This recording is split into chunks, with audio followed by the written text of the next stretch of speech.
Halo semua, perkenalkan saya Novitria Utari dari Prodi Pendidikan Biologi Universitas Sriwijaya dengan NIM 06091282025042.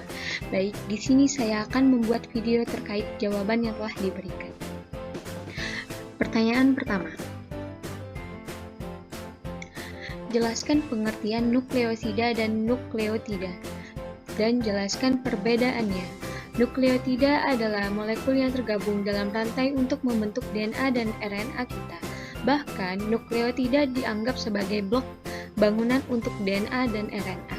Ia memiliki bagian penting untuk bermain dalam metabolisme sel dan produksi energi untuk fungsi vital proses tubuh yang berbeda. Sekelompok nukleotida membentuk link struktur yang berisi informasi genetik kita. Dan terakhir, itu terdiri dari gula 5 karbon, basa nukleotida, dan gugus fosfat. Nah, untuk nukleosida sendiri adalah senyawa yang mengandung basa nitrogen terikat dengan deoksiribosa atau gula ribosa. Hal ini terjadi ketika asam nukleat terhidrolisis atau rusak. Hal ini sebenarnya hasil akhir ketika nukleotida dipecah.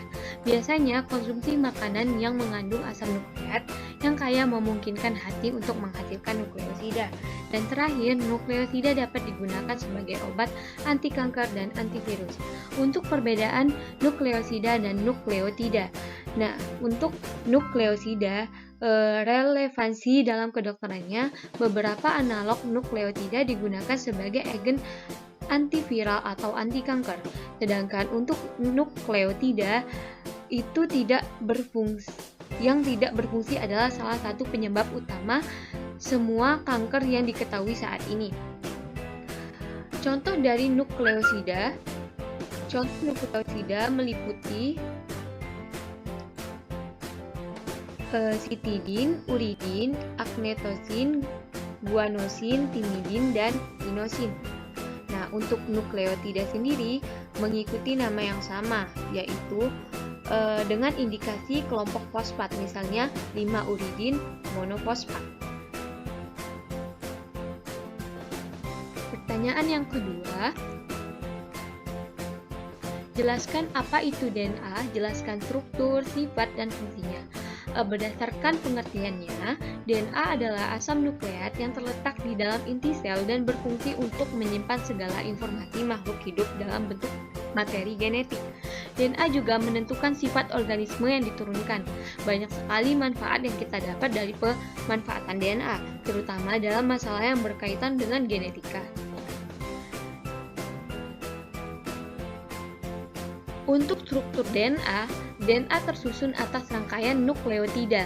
Nukleotida adalah gabungan antara gugus fosfat, gula pentosa, dan basa nitrogen.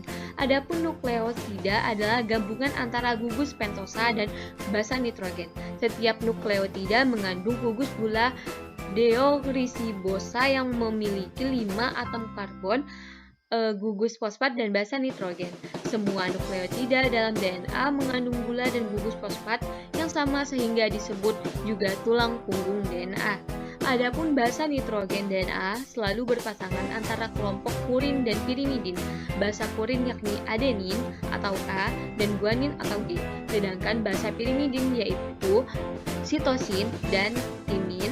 Pada DNA, G berpasangan dengan sitosin dan adenin berpasangan dengan timin. Nah, sifat-sifat DNA adalah DNA merupakan material kromosom yang membawa informasi genetik lewat aktivitas pembelahan sel. Yang kedua, jumlah DNA konstan di setiap jenis sel dan spesies. Yang ketiga, kandungan DNA di dalam sel bergantung dari sifat ploidi atau genom sel atau jumlah kromosom di dalam sel.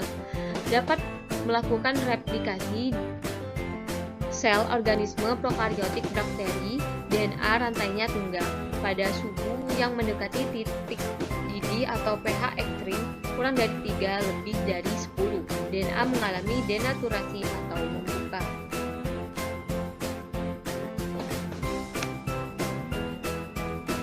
Nah, fungsi DNA adalah sebagai fungsi biologis utama, yaitu pertama, fungsinya menyimpan atau menentukan karakteristik biologis setiap makhluk hidup sesuai dengan pengaturan koneksi molekul yang sangat spesifik.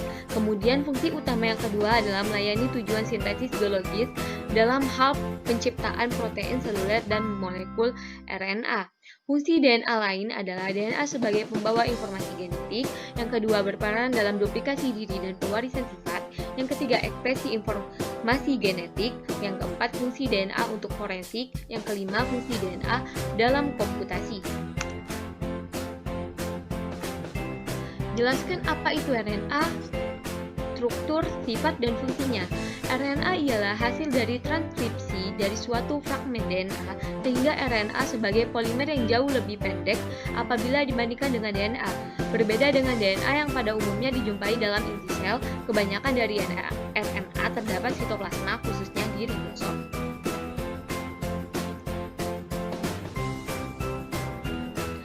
Nah, struktur dari RNA adalah gula deribosa, fosfat, basa, nitrogen. Sifat RNA yaitu RNA tersusun dari gugus fosfat dan gula ribosa yang menyusun pita heliks tunggal serta gugus protein sebagai mata rantai yang terdiri atas sitosin, guanin, urasil, dan adenin. Sementara itu, fungsi RNA adalah membantu melaksanakan panduan cetak biru DNA. RNA berfungsi mentransfer kode genetik yang diperlukan untuk pembuatan protein dan nukleus ke ribosom. Nah, fungsi RNA yaitu sebagai menyimpan informasi. Yang kedua, sebagai perantara antara DNA dan protein dalam proses ekspresi genetik karena berlaku untuk organisme hidup. Terakhir adalah jelaskan perbedaan DNA dan RNA. Nah, ini adalah tabel perbedaan DNA dan RNA, yaitu sesuai dengan fungsi bahwa DNA mengendalikan faktor keturunan dan sintesis protein, sedangkan RNA mengendalikan sintesis protein. Nah, letaknya DNA terletak di inti sel, RNA terletak pada inti sel, sitoplasma, dan ribosom. Untuk komponen gula, DNA yaitu deoksiribosa, sedangkan RNA ribosa. Untuk ukuran, DNA itu panjang, RNA pendek. Dan jenis basa nitrogen, kalau di DNA adalah ada purin, adenin atau guanin, gugus fosfat, dan pirimidin, sitosin atau timin. Sedangkan RNA ada purin, adenin, dan guanin, dan pirimidin, sitosin atau urasil. Kalau dengan masalah kadar, DNA itu memiliki kadar yang tidak berubah, sedangkan RNA berubah. Baik, sekian dari penjelasan dari saya. Sekian dan terima kasih.